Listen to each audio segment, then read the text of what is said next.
Stu from UAVfutures here, and today I'm feeling good because I've already been out for a fly. We had a nice morning. I woke up early, I went out flying, and what a better way to start the day than an early fly. But let's kick it off today. What we're going to be looking at, a bit of a weird start. What we're looking at, this is what I was flying. It is the Parrot 120 from HGLRC. I'm going to link it down below. We've got two versions here, a little bit of a beefier one, also like this, I guess, a lighter one, kind of chasing after the whole toothpick kind of craze. And spoiler alert, it's all kind of feeling very similar. So I want to say, before we even get even more in depth and look at this toothpick, or not toothpick, look at this Parrot 120, break it down, look at the text and specs, go out to the field, fly it around.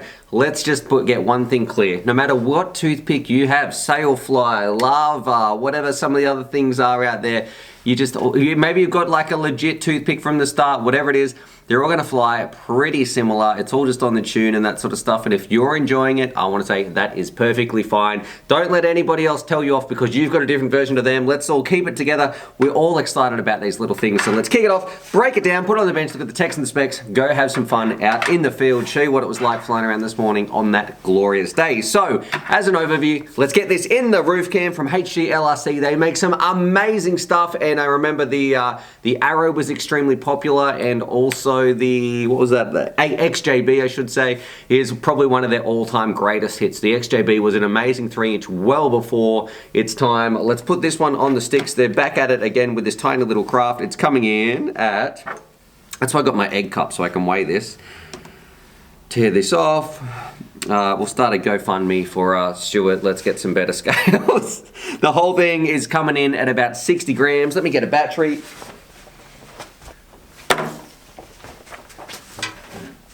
Alright, and with a battery, or what's happening to the light? There we go. Let's put the battery on here, somehow balance it precariously in there.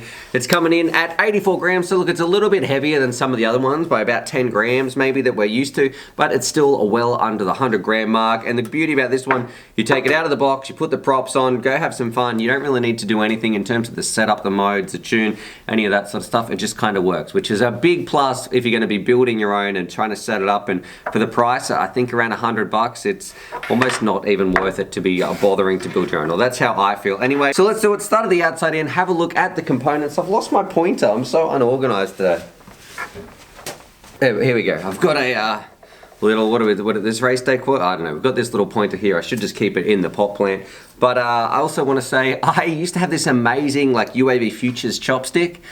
And a really cool dude on Patreon sent it to me. I'm sorry, Captain Kirk, it has disappeared. I've looked everywhere for it, and I'm pretty sure I lost it when I moved house. So I'm very sorry about that. But let's kick it off back on with the components. So starting the outside in, so you can see you get two versions. That one's got the tri-blade props, but the lighter one, we've got some little gem fan 85mm props on the outside, little bi-blades. They're okay. They're probably not there. That's in shot. They're probably not my favorite, but look, it still does its job just fine. Underneath that, you can see we have a tiny little HGLRC motor. It's 1103, 8000 kV, pretty standard stuff on here. Moving towards the middle, of course, we've got our standard kind of stack, 4-in-1, Betaflight F4, OSD, a 13 amp ESC. We do have a cool VTX on the top, which is changeable up to 400 milliwatts, which is a big plus over some of the others, so you can get some better range. Of course, I've got one with a little XM Plus receiver in the top, a little dipole. I think it's the Turbo Cadex FPV cam on the front, which is protected. And then some of the parts that I really like, and that's why I left this bit to last, is the actual frame is quite sturdy. It's got a little bit of flex, but I think it's going to hold up well in crashes, just in terms of you're going to get unlucky if you snap an arm because of the weight and because you've got these two different struts, so a little bit of a way to brace it. And also the top of it, it's got this nice little TPU mount, so if it gets stuck upside down, you can use a little bit of turtle mode magic, flip it back over, and then be on your way, as well as two little antenna holders. So probably the big pluses for this one is the way that it keeps everything in a nice little neat package, and you've got your antennas and your fins on the top, all that sort of stuff, versus some of the others where they're just sort of hanging out all over the place. Now moving on, let's talk about the design of the thing, and I guess that's where it gets props. That's a nice little pun. Props for its design. I would like to see some little changes like the Velcro strap, the way that goes through. I don't know why the Velcro strap is so big, because the battery size you're going to be putting on here is nowhere near as big as the battery that they actually, like imagine, why would you be putting a battery that big on your tiny little craft? It just seems a bit of overkill, so reduce the battery strap. But the design, I like the fin on the top. I like the frame shape. I think they're doing things right. So I've got to give it big props for the design. Maybe 9 out of 10. Quality, maybe I would say 8 out of 10, 7.5. It still just look a generic, pumped out, mass-produced, cheap drone. You get what you pay for. But yeah, it flies okay. You can't really complain too much. And I know HGLRC makes some really cool stuff in the past. So they've got a pretty good name for themselves.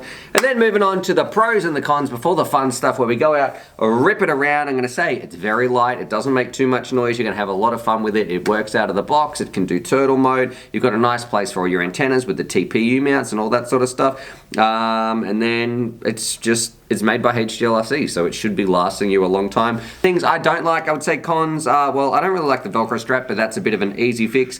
And the other bit is it's a little bit heavier than some of the other toothpick or ultralights, super lights, whatever you want to call this kind of class.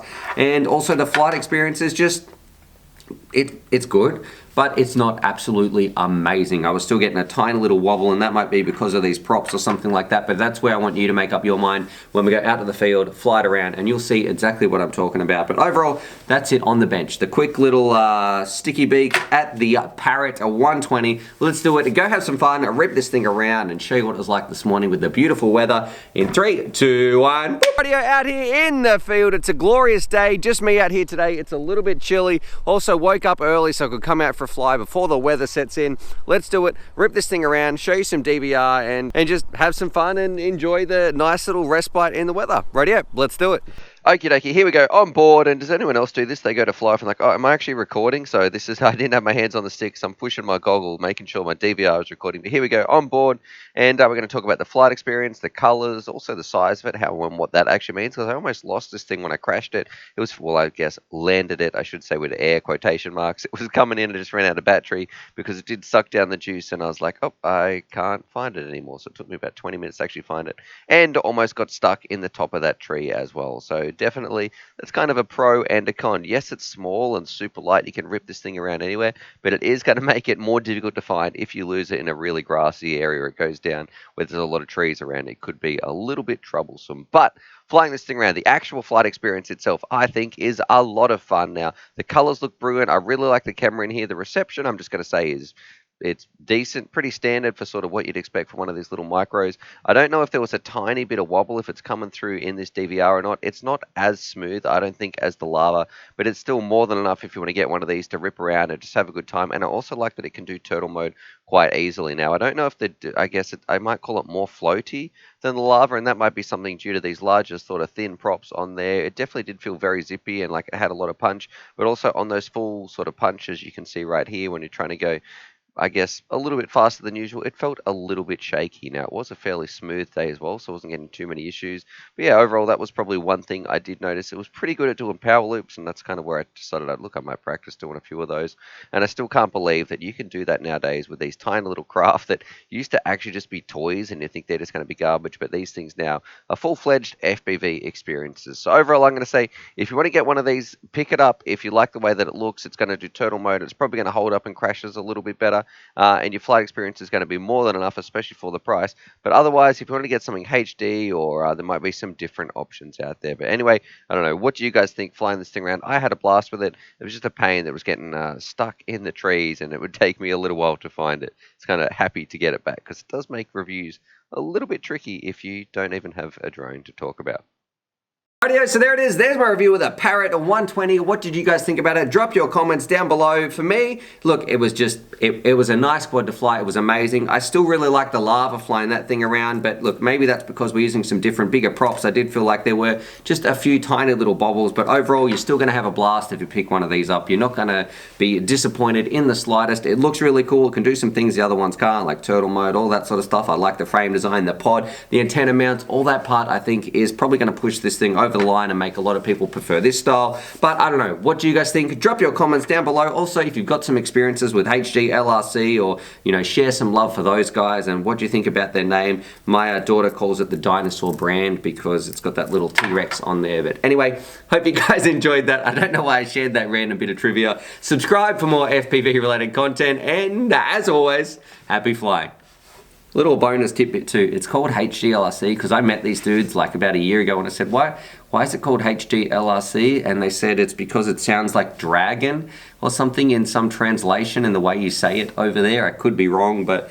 And then I was like, well, why do you have a picture of a T-Rex? And I don't know if that got lost in translation. So the T-Rex is meant to be a dragon, which stands for whatever the HGLRC kind of translates to. So it's kind of meant to be Dragon RC, but I don't know. Anyway, happy flying.